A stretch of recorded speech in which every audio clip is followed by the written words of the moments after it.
Сәлем достар, бүгін біз кунжуттан өте дәмді керемет болып шығатын печенье жасайтын боламыз.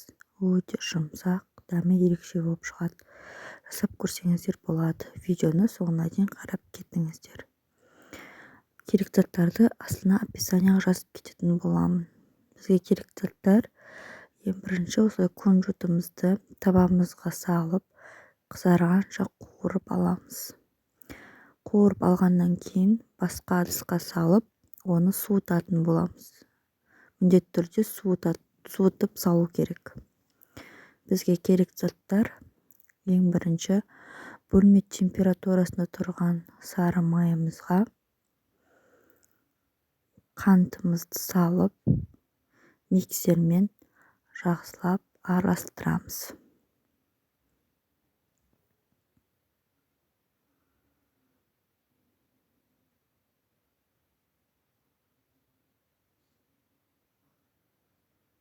Одан кейін бір дана жұмыртқамызды салып, онда жақсылап миксермен араластырамыз.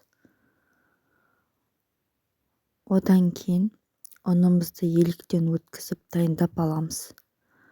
Оның үстіне бір қасық қопшытқышымызды, разрыхителімізді салып, араластырып, ұнымызды салып,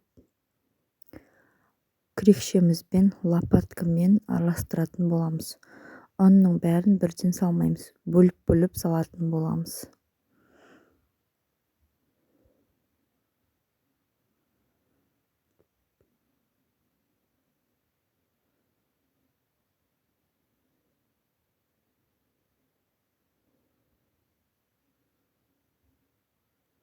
Жақсылап араластырып, өте жұмсақ, нәзік масса шығу керек.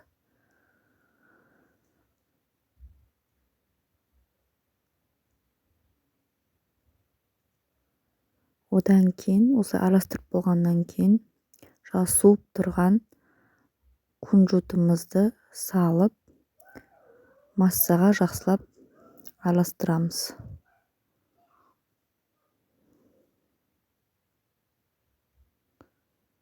Араластырып болғаннан кейін формамызды дайындап, пергамент бумагасын салып,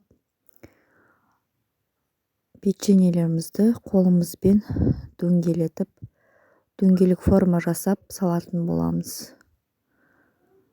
Формаға салған кезде міндетті түрде арасын ашып салу керек. Бұл духовкаға салған кезде жайылып кететін болады. Егер қолдарыңыз жабысып жатса, сулап жүрсеңіздер болады қолдарыңызды.